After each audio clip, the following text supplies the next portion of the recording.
यानी regulation of kidney function में अगर हम देखें तो एक हो रही है एडीएस से और एक है जक्स्टाग्लोमेरुलर apparatus से, यहीं पर आ जाएगा डेट इज अ रास, ठीक है। और एक और है that is an atrial natriuretic factor.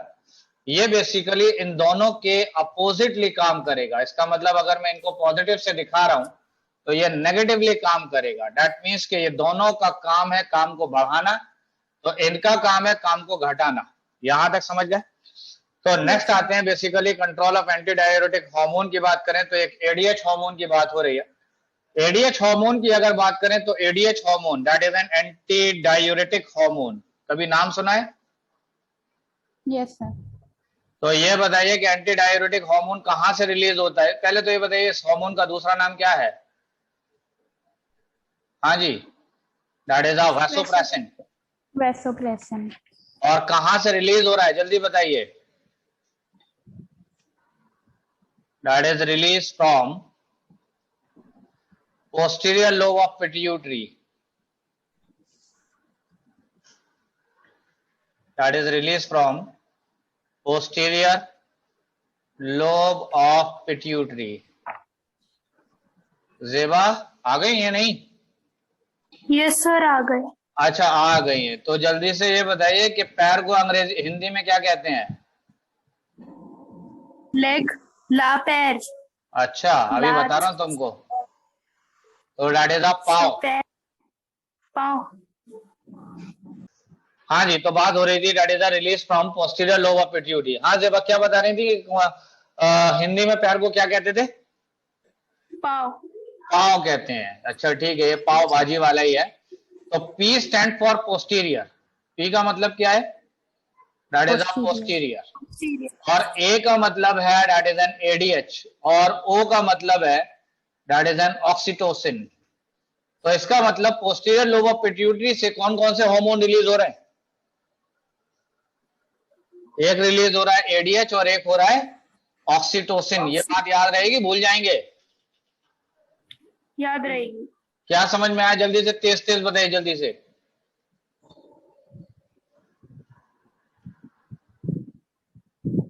हाँ जी, पोस्टीरियर लोब ऑफ पिट्यूटरी से कौन कौन से हार्मोन रिलीज हो रहे हैं?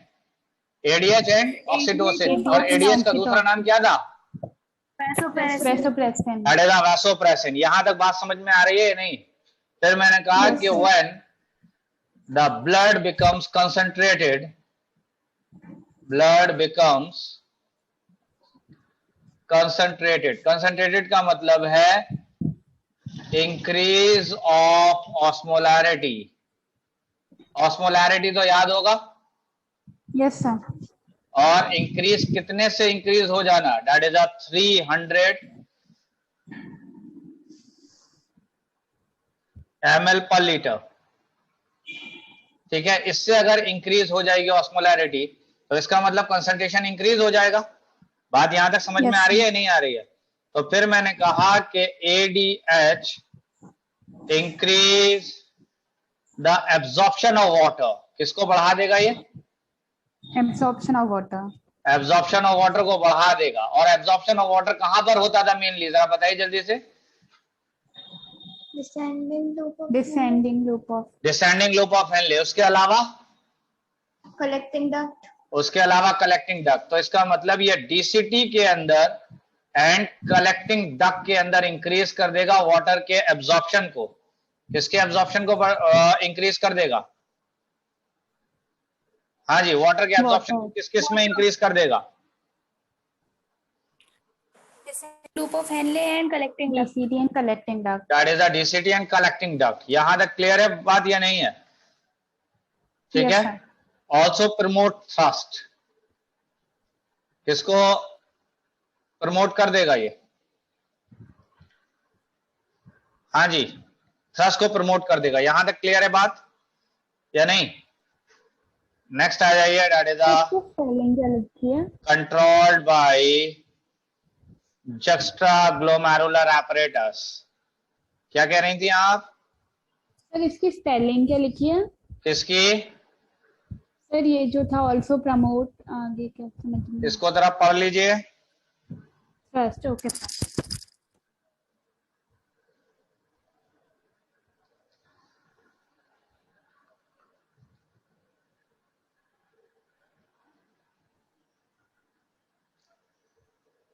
तो कंट्रोल बाय जक्स्टाग्लोमेरुलर apparatus। आपको याद है जक्स्टाग्लोमेरुलर apparatus में मैंने कुछ सेल्स दिखाए थे, याद है आपको? That is the juxtaglomerular cells, याद है या नहीं है? हाँ जी सर। आपको शायद याद हो कि इस तरीके से, पोडोसाइट्स नहीं भाई, ऐसे करके इस तरीके से, ये याद है आपको? और ये Yes, था sir. बोमेन कैप्सूल, याद है? Yes sir. और अगर देखा जाए तो इसके अंदर ग्लोमेरुलस था, यस ये सर। ऐसे निकला हुआ था। और अगर याद हो तो इसके पीछे की तरफ से अगर यहां पर आप देखें, याद हो तो यहां पर डीसीटी टच था या नहीं था? और डीसीटी के ये वाले जो सेल्स थे, ये वाले जो यहां पर अटैच्ड हैं, यहां पर चिपके हुए हैं, ये चिपके हुए बोमेन्स कैप्सूल से, ये वाले डीसीटी के, इनको आप Yes, कहते sir. थे that is a juxtaglomerular cells. क्या कहलाते थे? Juxtaglomerular cell. और ये मैंने पिछले वाले टॉपिक्स में इसको पढ़ाया भी है, जक्स्टाग्लोमेरुलर सेल्स को, लेसी सेल्स को पढ़ाया है। लेसी सेल्स पढ़ाए थे, नहीं पढ़ाए थे? जक्स्टाग्लोमेरुलर सेल्स भी वहीं पे पढ़ाए हैं। आपको याद आ रहा है, नहीं आ रहा? जल्दी बताइए। नहीं आ रहा ना? ये बात समझ में आ रही है आप लोगों को या नहीं आ रही है कि डीसीटी जो था, यहाँ के जो सेल्स थे that is the juxtaglomerular cells. बात समझ रहे? तो मैंने कहा कि जक्स्टाग्लोमेरुलर सेल जो है ये रिलीज करते हैं, मैंने कहा JGC, that is the juxtaglomerular cells release renin. क्या रिलीज कर रहे थे? Renin in blood. तो ये रेनिन रिलीज किया किसके अंदर? ब्लड के अंदर। बात समझ में आ रही है? अब रेनिन ने क्या किया है ये भी समझ लीजिए। रेनिन क्या कर रहा है कि एक प्रोटीन है जिसका नाम है that is N angiotensinogen.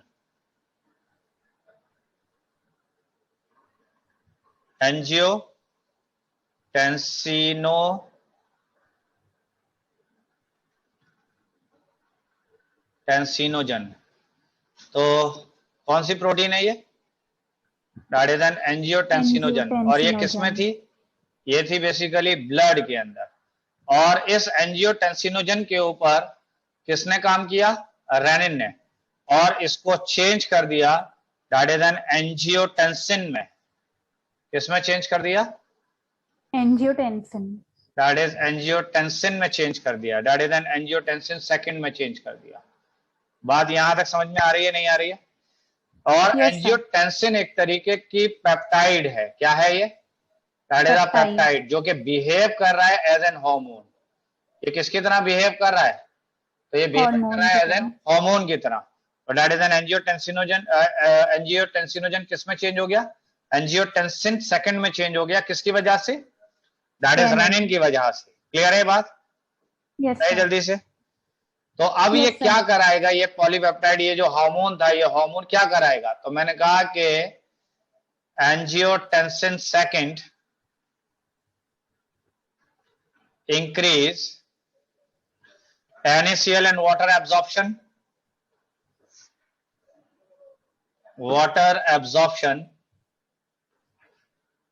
in PCT। तो ये किसको बढ़ा देगा? एंजियोटेंसिन एंजियोटेंसिन किसको बढ़ा देगा? दैट इज एन NaCl और वाटर के एब्जॉर्प्शन को बढ़ा देगा। किसके अंदर? पीसीटी के अंदर। बात समझ रहे हैं? दूसरा काम ये क्या करेगा कि it promote the release of ADH, that is an aldosterone, that is increase the release of aldosterone which work on DCT and collecting duct, DCT and collecting duct to absorb water and salt। तो ये बात समझ में आ रही है या नहीं आ रही है? जल्दी बताइए। Yes sir. अच्छा अगर नहीं आई है तो जल्दी से बताइए नहीं आई है। आ गई है?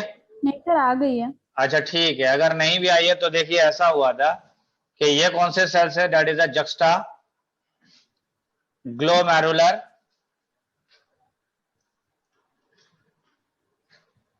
ग्लोमेरुलर सेल्स थे। इसने क्या रिलीज किया था जरा बताइए जल्दी से? रेनिन। रेनिन। और अब अगर देखा जाए तो ब्लड के अंदर एक था दैट इज एन एंजियोटेंसिनोजन, था या नहीं था? यस ये सर। प्रोटीन थी। Yes sir. इस प्रोटीन के ऊपर किसने काम किया रेनिन। और किसमें कन्वर्ट कर दिया? Angiotensin second. एंजियोटेंसिन में कन्वर्ट कर दिया, एंजियोटेंसिन सेकंड में। एंजियोटेंसिन सेकंड किस पर काम करेगा अब? हाँ जी, तो ये काम करेगा एड्रीनल कॉर्टेक्स पर। और एड्रीनल कॉर्टेक्स पर जब काम करेगा तो ये एल्डोस्टेरोन के सिक्रीशन को बढ़ा देगा। किसके सिक्रीशन को बढ़ा देगा? एल्डोस्टेरोन के एल्डोस्टेरॉन। सिक्रीशन बढ़ जाएगा। जब एल्डोस्टेरोन का सिक्रीशन बढ़ जाएगा तो इसका मतलब absorption of NaCl in DCT increase हो जाएगा। क्या ये बात समझ में आ रही है? नहीं आ रही है? Yes sir. ओके, नेक्स्ट आ जाइए, दैट इज थर्ड वाला जो फैक्टर था, that is N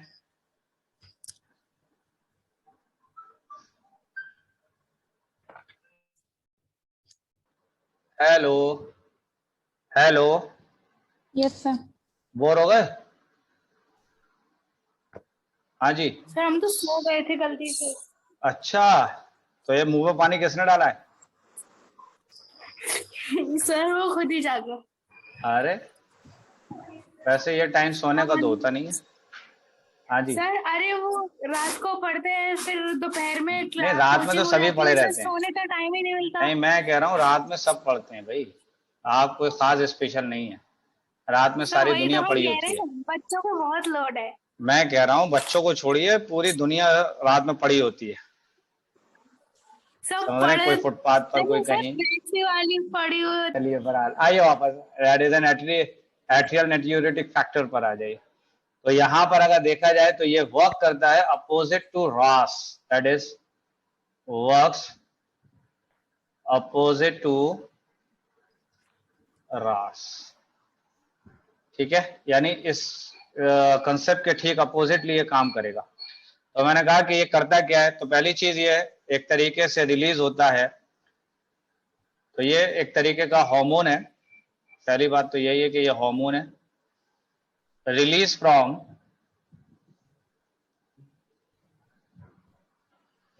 the atria of heart. Atria तो जानते ही होंगे, yes sir. That is N atria of heart से ये रिलीज होता है। क्लियर है बात? और ये क्या करेगा कि इसका काम है that is increase the volume of blood pressure. हाँ जी, तो ये किसको बढ़ा देता है? That is a volume of blood pressure को बढ़ा देता है। तो ये क्या करता है बेसिकली, तो ये ANF जो है इनहिबिट कर देगा द रिलीज ऑफ रेनिन को। तो इनहिबिट किसको कर रहा है? Inhibit the release of renin. Release of renin. और जब रिलीज ऑफ रेनिन स्टॉप हो जाएगा तो क्या काम होगा बताइए जल्दी से? हाँ जी, रेनिन जब रिलीज होना बंद हो जाएगा, ऑब्वियस बात है कि एंजियोटेंसिनोजन जो है वो एंजियोटेंसिन सेकंड में कन्वर्ट होना बंद हो जाएगा। और जब ये कन्वर्ट होना बंद हो जाएगा तो एल्डोस्टेरोन रिलीज होना बंद हो जाएगा। क्या ये बात सही है? यस। और जब ये बंद हो जाएगा तो ये बेसिकली इनहिबिट कर देगा NaCl के रीअब्जॉर्प्शन को। क्या यहां तक बातें समझ में आ रही हैं या नहीं आ रही? यस हाँ जी, सर। तो बस इतनी बात यहां तक कंप्लीट कर दूं या ये सारी चीजें लिख दूं? तो यहां मैंने लिख दिया दैट इज दस इनहिबिट द एब्जॉर्प्शन ऑफ, किसके एब्जॉर्प्शन को इनहिबिट कर देगा? Absorption of NaCl in DCT। क्या ये बात सही है? Yes sir. अच्छा, अब इसमें कुछ और बचा है या नहीं बचा है, जल्दी बताइए। हाँ जी,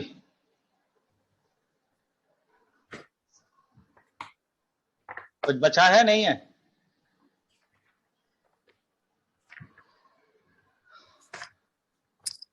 अच्छा सुनिए, एक चीज और देख लीजिए जरा,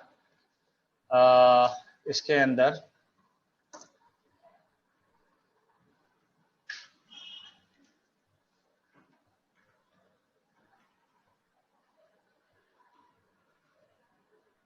that is renal circulation.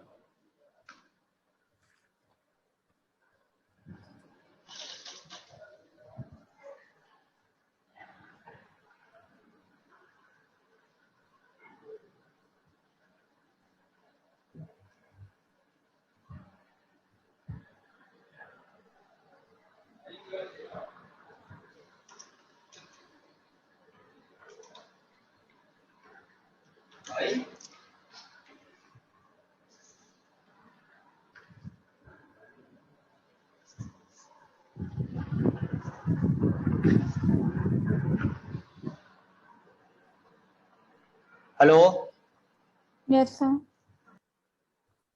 हाँ जी, तो that is a father of phycology कौन होंगे? तो फादर ऑफ फाइकोलॉजी हैं दैट इज अ फ्रिट्ज। कौन है? तो इन्होंने किताब लिखी थी। इन्होंने क्या लिखी थी? एक किताब, और उस किताब का नाम था structure and reproduction, that is structure and reproduction in algae या ऑफ एल्गी। तो इनकी किताब का क्या नाम था? फ्रिट्ज की किताब का नाम Structure and reproduction of algae. Of algae. तो नेक्स्ट आइए, that is a father of Indian phycology. हाँ जी, फादर ऑफ इंडियन फाइकोलॉजी कौन है भाई? फाइकोलॉजी क्या था? Study of algae. Study of algae.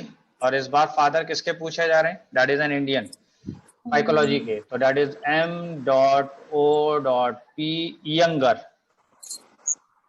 क्या नाम है इनका? M.O.P. यंगर। बात याद रहेगी, भूल जाएंगे?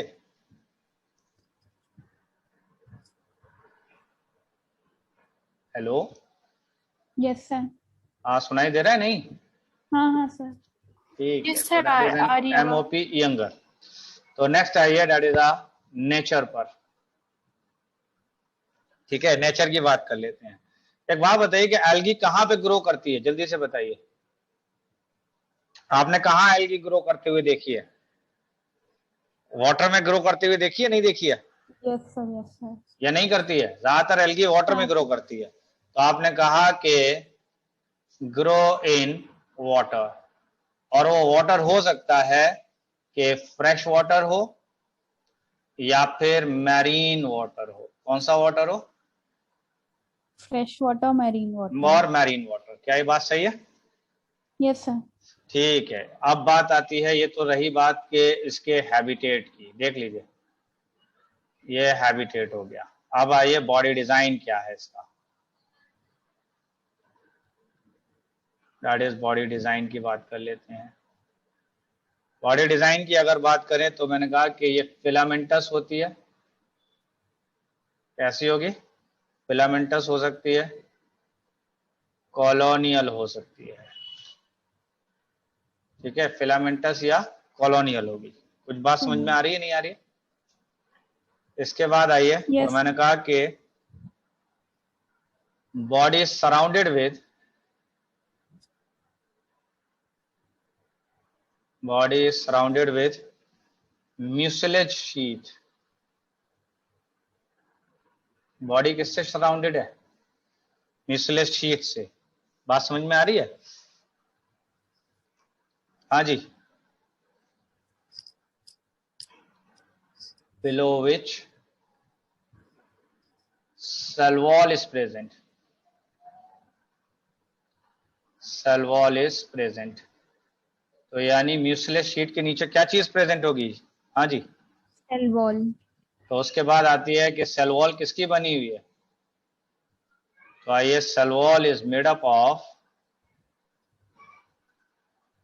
हाँ जी, cell wall is made up of cellulose and pectin की बनी हुई है। तो फंगस, ये एल्गी की जो सेल वॉल है वो किसकी बनी हुई है? Cellulose and pectin. Cellulose and pectin की बनी हुई है। क्लियर है बात? Yes, sir. Mainly, but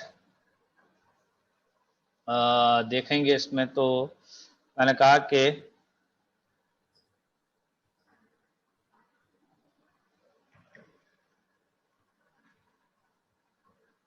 galactans, that is galactans, mannans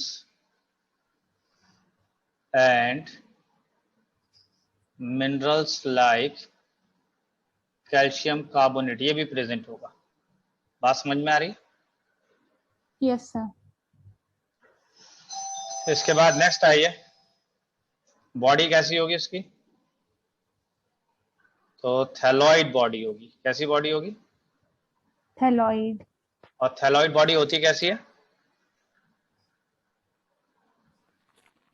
not where plant parts are not well divided into, हाँ हाँ हाँ सही बात है, do not divided into root, stem and leaves. क्या ये बात सही है? Yes sir. But the entire body looks alike, but the entire body looks alike. क्या ये बात है? नहीं है? Yes sir. और इस तरीके की बॉडी को आप क्या कहते थे, जल्दी बताइए। हाँ जी सर किसकी बॉडी को? ऐसी बॉडी को क्या कहते थे? गैमेटोफिटिक। गैमेटोफिटिक प्लांट बॉडी, ये आपको मैंने बताया था। और स्पोरोफिटिक प्लांट बॉडी बताया था या नहीं बताया था? Yes sir. एल्गी के अंदर वास्कुलर बंडल्स होंगे या नहीं होंगे? जल्दी बताइए।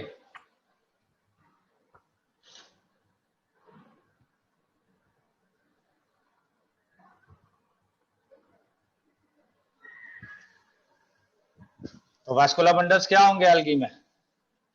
एब्सेंट। एब्सेंट। आपको पता है सबसे पहले एल्गी था, याद है? उसके बाद ब्रायोफाइट था, उसके बाद क्या था? टेरिडोफाइट।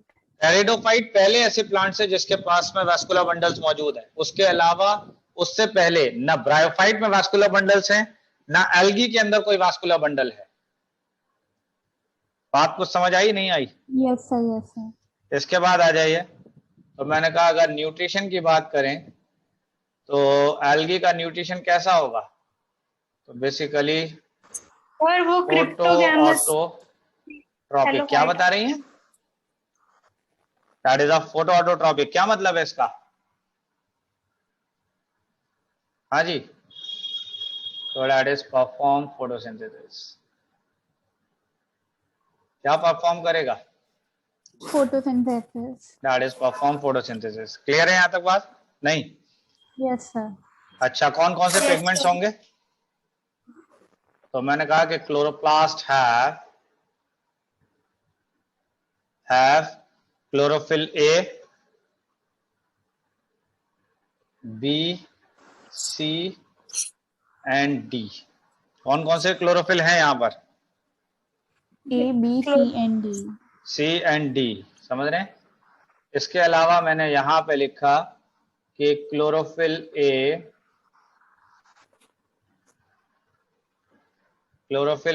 एंड, देख लीजिए स्मॉल में लिखा है मैंने, A and yes sir. Beta carotenes are universal pigment. क्या मतलब है? Universal pigment of algae. इसका मतलब ये यूनिवर्सल पिगमेंट इसलिए भी है क्योंकि हर एल्गी में मिलेगा। कौन कौन से पिगमेंट मिलेंगे हर एल्गी में? That is a chlorophyll A and beta carotene. Beta carotenes. समझ गए बात? नहीं? Yes sir. ओके, नेक्स्ट आइए, रिप्रोडक्शन इन एल्गी।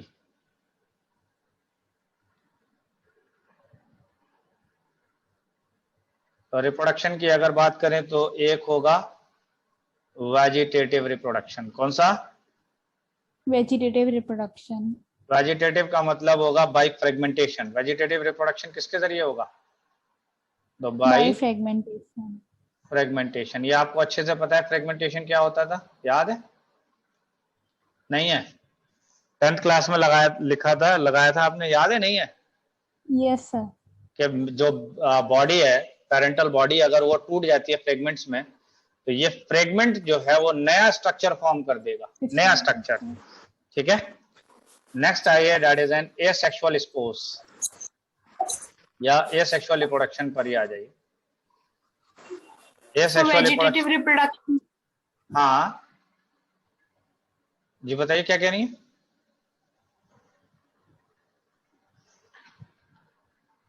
वेजिटेटिव में बाय फ्रेगमेंटेशन आया है सिर्फ। एसेक्सुअल रिप्रोडक्शन पर आ जाइए।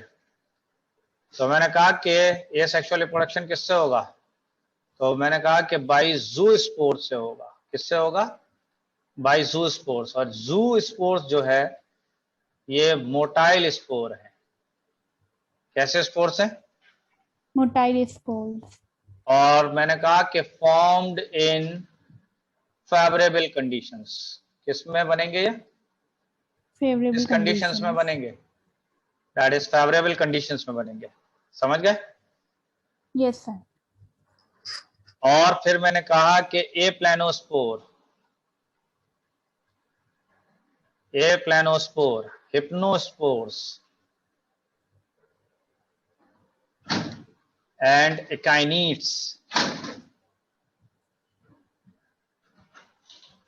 etc. are formed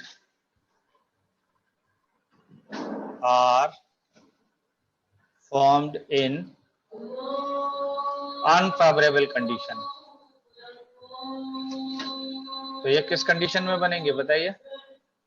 unfavourable conditions. कौन? हाँ जी, अनफेवरेबल कंडीशन में कौन से स्पोर्स बन रहे हैं? एप्लेनोस्पोर्स, हाइप्नोस्पोर्स और हिप्नोस्पोर्स, एकाइनिड्स। एकाइनिड्स। तो कौन कौन से स्पोर्स बताइए, जल्दी जल्दी बताइए। एप्लेनोस्पोर्स, हिप्नोस्पोर्स, एकाइनिड्स। एकाइनिड्स। और फेवरेबल कंडीशन में कौन से स्पोर्स बनेंगे? जूस्पोर्स। जूस्पोर्स। यहां तक क्लियर हुआ? तो नेक्स्ट Yes, आइए, that is sir. Sexual reproduction पर।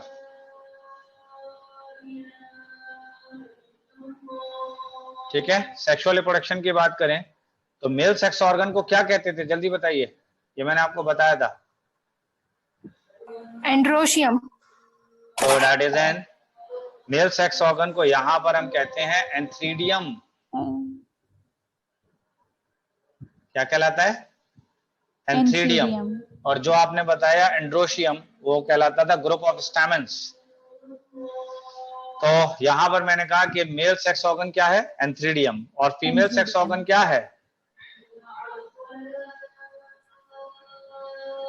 हाँ जी, that is an oogonium.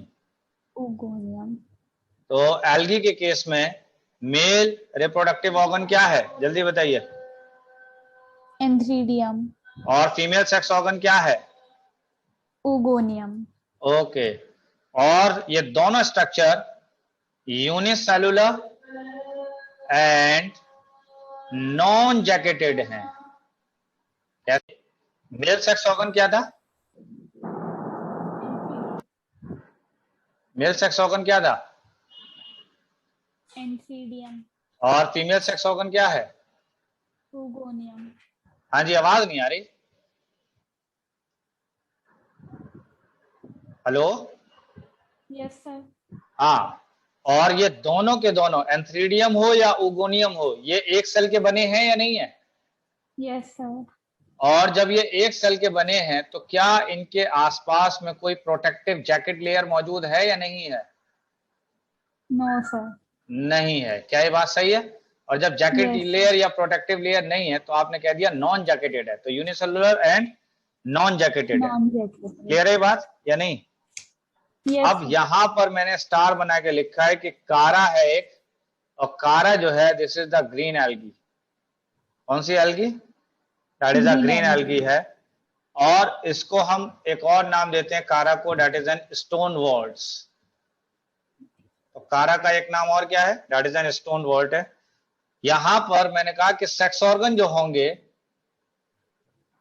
Sex organs are multicellular and jacketed होंगे। क्या मतलब है इस बात का? हाँ जी, क्या मतलब है इस बात का, जल्दी बताइए। कारा के सेक्स ऑर्गन मल्टी सेलुलर और एक अकेला कारा एक ऐसी ग्रीन एल्गा है जिसके अंदर सेक्स ऑर्गन मल्टी सेलुलर होंगे और जैकेटेड होंगे, जबकि इसके अलावा जितनी भी एल्गी हैं वहां पर मेल सेक्स ऑर्गन और फीमेल सेक्स ऑर्गन यूनिसेलुलर और नॉन जैकेटेड होंगे। क्या ये बात सही है? Yes sir.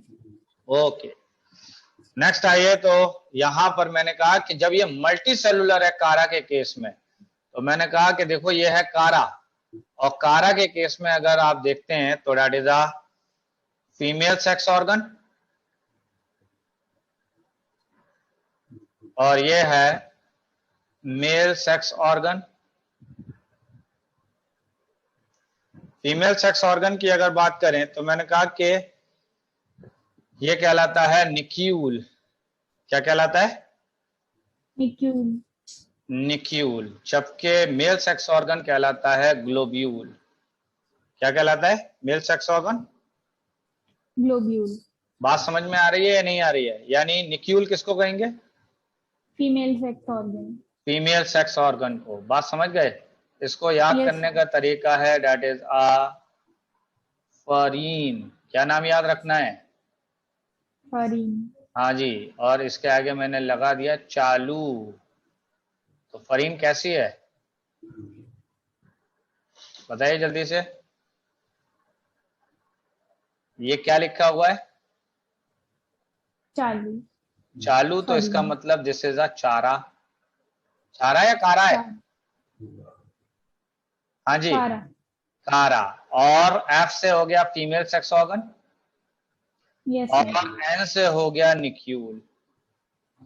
क्या ये बात समझ में आई या नहीं आई? Yes sir. तो इसका मतलब अब मेल सेक्स ऑर्गन क्या रह गया? Globule. That is a globule. यहां तक क्लियर है? और ये बहुत इंपॉर्टेंट है, इससे सवाल आता है, बहुत पूछा जाता है इससे सवाल। Okay sir. समझ गए? Yes sir. चलिए आगे बढ़ते हैं। नेक्स्ट आइए। तो मैंने कहा कि प्लांट बॉडी कैसी है इसकी, एल्गी की? हैप्लॉइड या डिप्लॉइड? हेप्लॉइड। और हैप्लॉइड थी तभी तो हैप्लॉन्टिक लाइफ साइकिल शो करता था। Yes sir.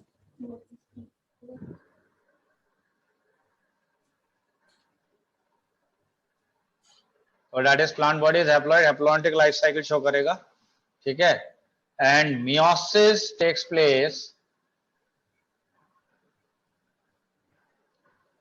Place in zygote.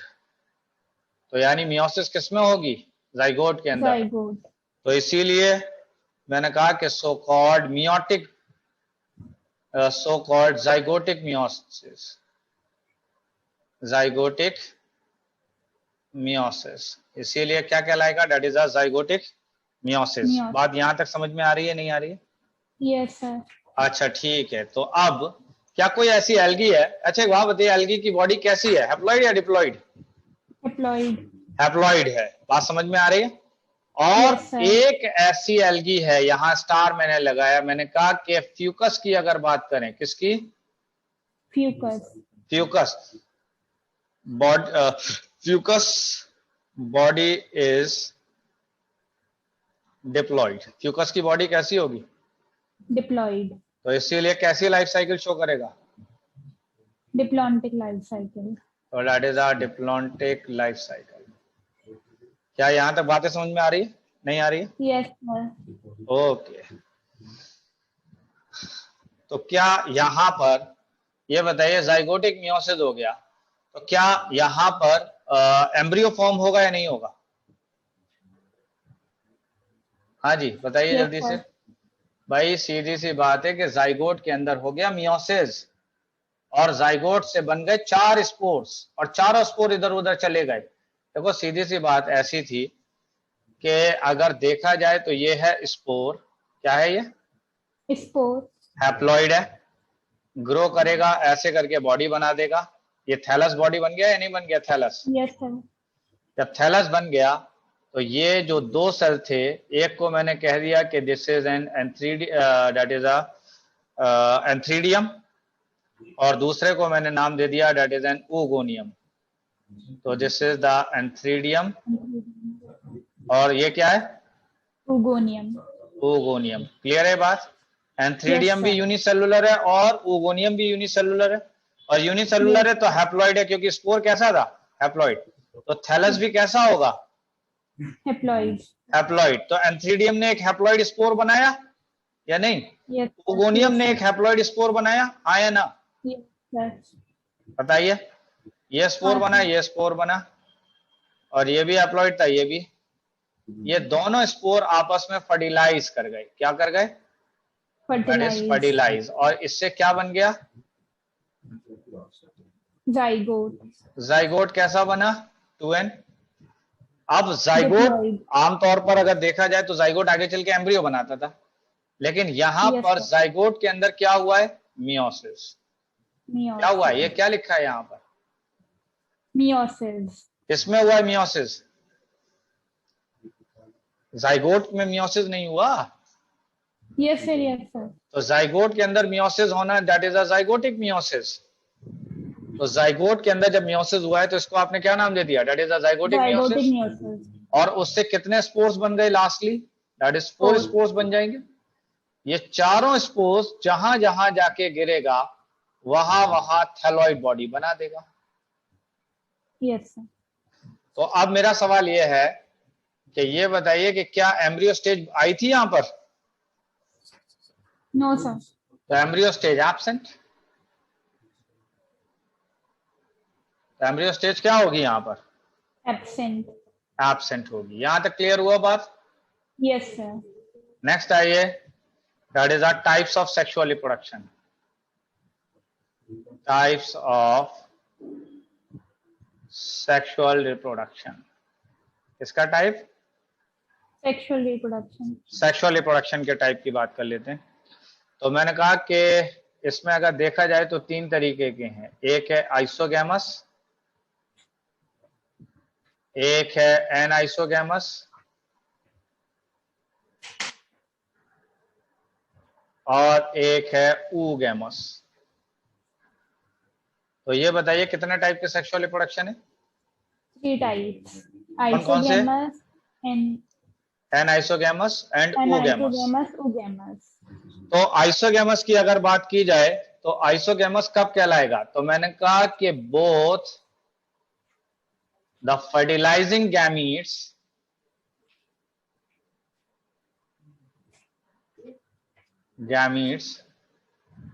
are similar in shape and size। क्या मतलब हुआ? कि जो गैमीट फर्टिलाइज होने जा रहे हैं उनका शेप और साइज एकदम सिमिलर है, एक जैसा है। इस तरीके के रिप्रोडक्शन को आप क्या कहेंगे? बताइए जल्दी से। Isogamous। That is N isogamous. Clear हुई बात? एग्जाम्पल Yes, पर आ sir। जाइए। इसके एग्जाम्पल की बात करें तो that is a Chlamydomonas, that is a Chlamydomonas डिबैरियम।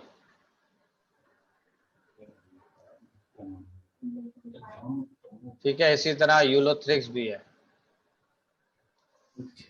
तो क्लेमाइडोमोनास डिबैरिनम नाम है।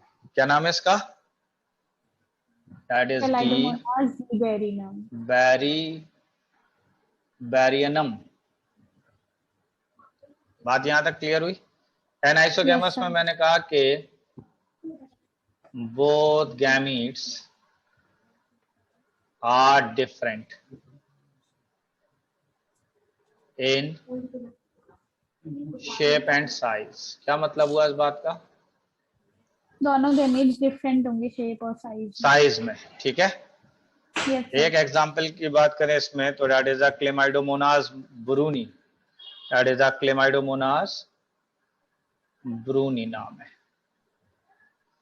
oogamous की बात कर लें तो मैंने कहा कि one large gamete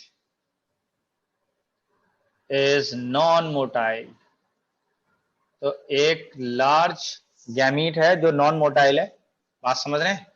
while Yes, sir। The other gamete is small and motile. क्या मतलब हुआ इस बात का? एक गैमीट लार्ज होगा और नॉन मोटाइल होगा, दूसरा वाला छोटा होगा और मोटाइल होगा। क्लियर है? एग्जाम्पल की बात कर लेते हैं। अगर एग्जाम्पल की बात करें तो मैंने कहा कि क्लेमाइडोमोनास कोसीफेरा, क्या नाम है? That is a Chlamydomonas coccifera. Sargassum, इसी तरीके से वॉलवॉक्स, इसी तरीके से फ्यूकस, समझ गए? इसी तरीके से कारा, ईटीसी कर दिया है। कुछ बात यहां तक समझ में आ गई या नहीं आई? Yes sir. ओके, आगे बढ़ जाऊं? ये समझ में आया? जेबा, जेबा समझ आ रहा है ये सब? जेबा भी चली गई क्या? नहीं सर, वो एक्चुअली हमारा डेटा ओवर हो गया है, तो इसलिए हम स्क्रीन शेयरिंग नहीं हो दिखाई दे रही है, तो बस सुन रहे हैं। अच्छा अच्छा अच्छा अच्छा, ओ माय गॉड, ये नौबत आ गई है। अच्छा तो चलिए फिर छोटी सी बात और सुन लीजिए, फिर खत्म है। तो मैंने कहा कि यहाँ पर नोट करके मैंने एक इंपॉर्टेंट बात यहाँ पर बताई है। तो नोट में क्या है कि मैंने कहा कि क्लेमाइडोमोनास पहला है, that is a Chlamydomonas shows complete evolution of sexual reproduction। क्या मतलब हुआ इस बात का? तो मैंने कहा कि Chlamydomonas show complete evolution of sexual reproduction. समझ गए? पहला पॉइंट। दूसरा पॉइंट पर आ जाइए, दैट इज अ क्लेमाइडोमोनास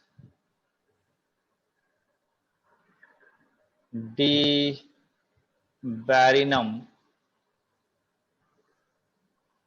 डिबैरिनम। मैंने कहा कि यहां पर अगर आप देखें तो gametes are flagellated, gametes are flagellated and similar in size।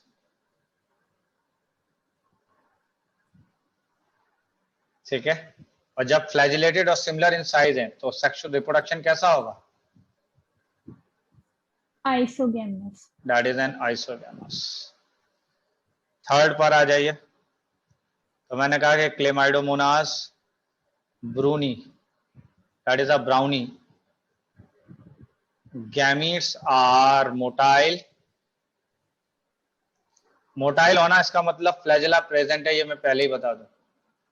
Motile होना का मतलब क्या है? आप फौरन दिमाग लगा दीजिएगा कि फ्लैजेला प्रेजेंट है।